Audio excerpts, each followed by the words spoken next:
Hola a todos, espero que se encuentren muy bien. Mi nombre es Miguel Ángel Cordero Ruiz, yo soy monitor ad honorem de la Facultad de Derecho de la Universidad de Medellín y les doy una cordial bienvenida a esta nueva miniserie sobre las formas de actuación de la administración que desde la UOC de Derecho Público venimos compartiendo con ustedes. En unos videos anteriores trabajamos lo concerniente a la primera forma de actuación de la administración, es decir, el acto administrativo. Y en esta ocasión ya nos convoca una nueva forma de actuación de la administración. Esta forma de actuación es el contrato estatal. Como pueden observar en sus pantallas, vamos a trabajar un esquema básico sobre el contrato estatal, el cual nos va a servir como base para poder desarrollar más adelante lo concerniente a las fases, lo concerniente a las etapas del contrato estatal. Vamos a partir entonces de una definición, en segundo lugar unos criterios diferenciadores y en tercer lugar una clasificación. En primer lugar entonces, como podemos observar, pues estamos hablando de un contrato. Y como estamos hablando de un contrato, pues debemos hacer referencia a un acuerdo formal de voluntades que tiene la finalidad de producir consecuencias jurídicas. Sin embargo, debemos hacer la siguiente pregunta. ¿Cómo sabemos que estamos frente a un contrato estatal y no frente a un contrato, por ejemplo, entre dos o más particulares? Y la respuesta a ese interrogante, como pueden observar en el cuadro, es que este tipo de contratos tiene una particularidad, tiene un aspecto especial. Y ese aspecto especial es que interviene la administración. Sin embargo, debemos tener en cuenta que no simplemente estamos hablando de la organización estatal, sino que en esta ocasión, al decir que interviene la administración, estamos haciendo referencia a la función administrativa. ¿Por qué? Porque no solamente las autoridades administrativas realizan función administrativa, sino que también otras ramas del poder público, como la rama legislativa, la rama judicial, e incluso particulares que cumplen una función pública realizan función administrativa. Y esta precisión que acabamos de hacer va a ser muy importante cuando en un video posterior trabajemos lo concerniente a la competencia. Teniendo entonces clara la definición del contrato estatal, podemos pasar al segundo ítem que nos convoca en este video y son los criterios diferenciadores. Es decir, cómo vamos a diferenciar el contrato estatal de los contratos privados. Ya dijimos la distinción principal, y es que en el contrato estatal la particularidad es que participa la administración. Sin embargo, como pueden observar en el mapa, existen unos criterios diferenciadores entre el contrato estatal y los contratos privados en cuanto a la celebración, la ejecución, el régimen jurídico aplicable y la revisión judicial. En primer lugar, cuando hacemos referencia a la distinción en la celebración, debemos indicar lo siguiente, y es que para el perfeccionamiento de este contrato estatal, se requiere que este acuerdo de voluntades en el que interviene la administración esté contenido en una forma escrita. Es decir, que el contrato estatal es de carácter solemne.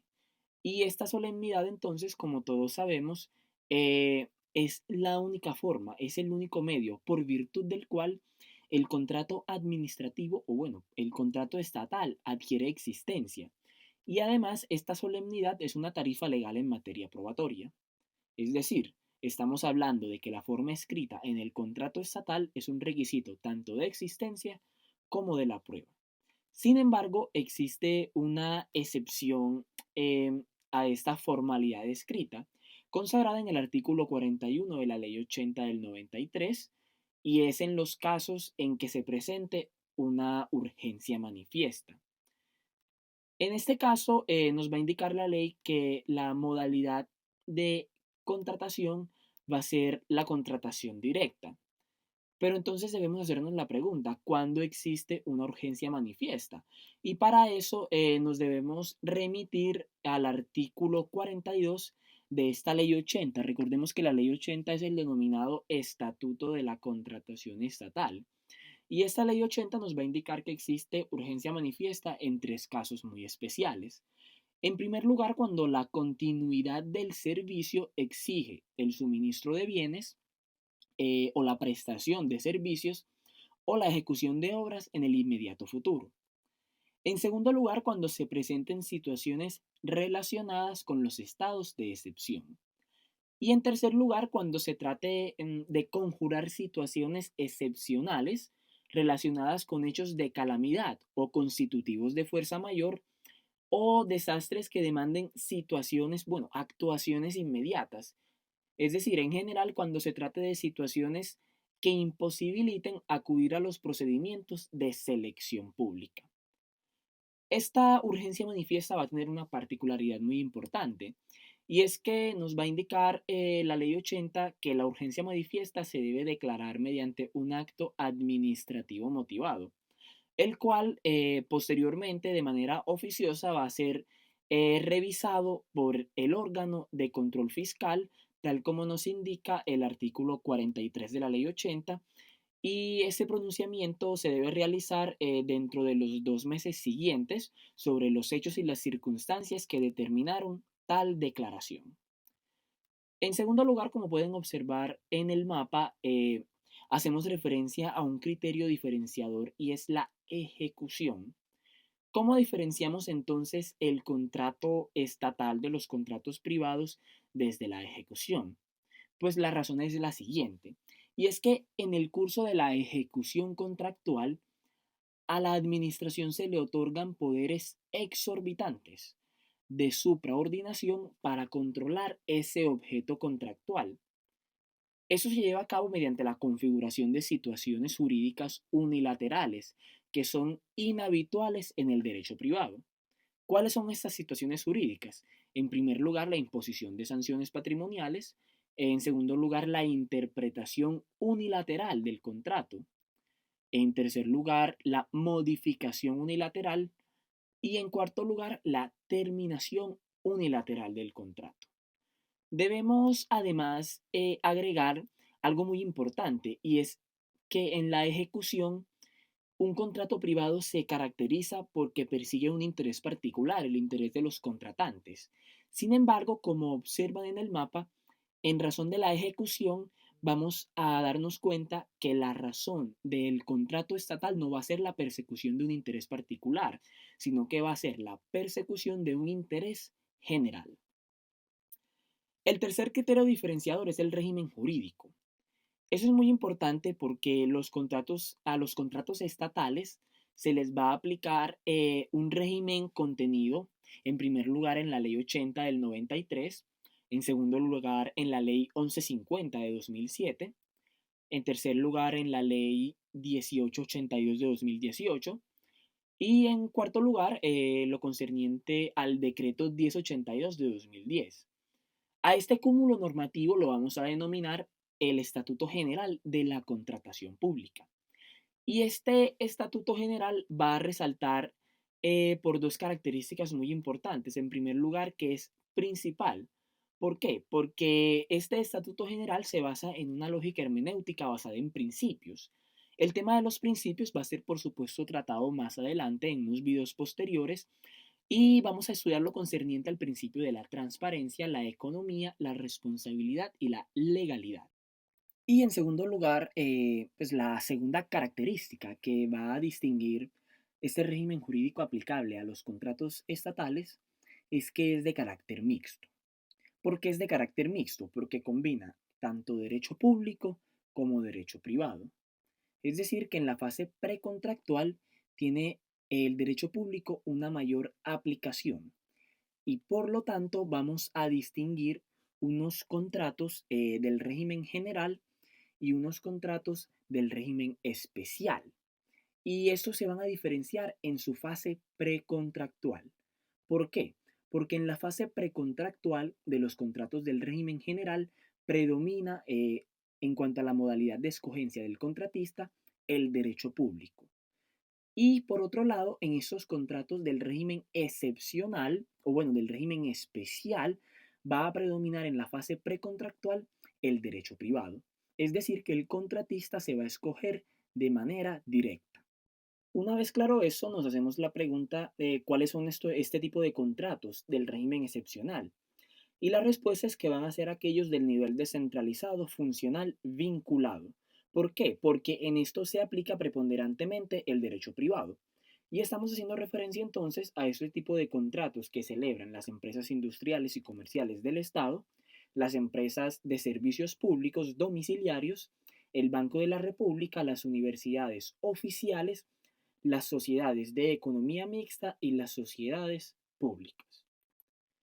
Teniendo claro eso, podemos pasar al siguiente criterio diferenciador, que sería la revisión judicial. Como observan en el cuadro, la regla general es que la revisión judicial se hace ante el juez natural de la administración, es decir, el juez contencioso administrativo, y se realiza mediante el medio de control de la controversia contractual. Esta controversia contractual es un medio de control de responsabilidad contractual del Estado, la cual encuentra su fuente, como estamos aclarando, en los contratos estatales y en los actos contractuales. Sin embargo, como observan también en el cuadro, existen eventos en los que no va a conocer el juez natural de la administración, sino que va a conocer el juez ordinario sobre aquellas discusiones sobre la existencia, la validez o la eficacia de un contrato estatal. Esta excepción la vamos a encontrar consagrada en el artículo 104 y 105 de la Ley 1437 de 2011 y van a ser aquellos contratos celebrados por entidades públicas financieras vigiladas por la Superintendencia Financiera. Y en segundo lugar, los contratos celebrados por las empresas de servicios públicos en los que no se incluyan cláusulas exorbitantes. Otra claridad que me gustaría hacer en este cuarto criterio diferenciador es que las controversias también pueden ser resueltas por tribunales de arbitramiento, tal como le indica el artículo quinto de la Ley 1562 de 2012. Es decir, siempre y cuando exista una cláusula compromisoria o un compromiso. Observan entonces en el cuadro que hemos agotado pues, los cuatro criterios diferenciadores entre un contrato estatal y un contrato de derecho privado. Y que existe un criterio diferenciador adicional. Y este criterio van a ser las modalidades de selección del contratista. ¿Por qué? Porque en materia de contratación estatal existen cinco modalidades de selección del contratista. En primer lugar, la regla general que va a ser la licitación pública. En segundo lugar, el concurso de méritos. En tercer lugar, la selección abreviada. En cuarto lugar, la mínima cuantía. Y en quinto lugar, la contratación directa. ¿Por qué ese es un criterio diferenciador? Porque en materia de contratación estatal, como acabamos de decir, la regla general es la licitación pública. Mientras que en contraposición, la excepción, es decir, excepcionalmente, se va a escoger el contratista de manera directa, es decir, mediante la contratación directa, siendo la contratación directa entonces la regla general en derecho privado y por lo tanto tenemos las modalidades de selección del contratista como un criterio diferenciador adicional entre el contrato estatal y los contratos de derecho privado. Podemos pasar en último lugar entonces, muchachos, a la clasificación. Vamos a hablar que existe una clasificación en cuanto al perfeccionamiento, en cuanto a las utilidades, en cuanto a las obligaciones y en cuanto a la equivalencia. En primer lugar, esa clasificación en cuanto al perfeccionamiento nos va a indicar que el contrato estatal puede ser de carácter solemne, siendo esta la regla general, o puede ser meramente consensual, recordando aquella regla del artículo 41 y 42 referente a la urgencia manifiesta que se debe hacer mediante un acto administrativo motivado. La segunda clasificación en cuanto a las utilidades debemos decir básicamente que el contrato estatal es de carácter oneroso. Ya la tercera clasificación hace referencia a las obligaciones. Y en cuanto a las obligaciones debemos indicar que el contrato es de carácter bilateral y que es una característica de los contratos bilaterales que se pueda pedir el cumplimiento forzado, la resolución o la terminación del contrato, más la indemnización de perjuicios. Cuando pedimos la resolución del contrato, cuando el contrato es de ejecución instantánea y en caso de que sea un contrato de tracto sucesivo, vamos a pedir la terminación. ¿Cuál es la precisión que debemos hacer en este punto? Y es que en materia de contratación estatal, Debemos diferenciar cuando el incumplimiento se presenta por parte del contratista y cuando se presenta por parte de la administración. En caso de que sea de parte del contratista, se puede pedir el cumplimiento forzoso. Sin embargo, si la incumplida es la administración, no se puede pedir el cumplimiento forzoso de este contrato. Y otra precisión que debemos hacer en este punto es en cuanto a la excepción de contrato no cumplido, que también en materia de contratación estatal va a tener una particularidad, y es que solamente se puede pedir cuando el incumplimiento sea de tan alta gravedad que ponga al privado en la imposibilidad del cumplimiento de su obligación. Y esta premisa pues la vamos a basar en una regla general del derecho, y es que nadie está obligado a lo imposible. Y por último, la clasificación en cuanto a la equivalencia. En ese punto debemos decir básicamente que el contrato estatal es conmutativo, y el hecho de que sea conmutativo va a implicar entonces un equilibrio económico entre el precio y entre la prestación del contrato. Y teniendo esto claro, muchachos, pues hemos abarcado lo concerniente a la definición, a los criterios diferenciadores, con el criterio adicional de las modalidades de selección del contratista, y en último lugar la clasificación, y damos por terminado este primer video que nos va a servir como base para que más adelante desarrollemos a fondo lo que es el contrato estatal. Espero que les haya gustado el video y les pido que no olviden seguirnos en nuestras redes sociales. En YouTube nos encuentran como Monitores Facultad de Derecho UDM, y en Instagram nos encuentran como Monitores-Derecho UDM. Espero que les haya gustado el video y nos vemos en una próxima ocasión.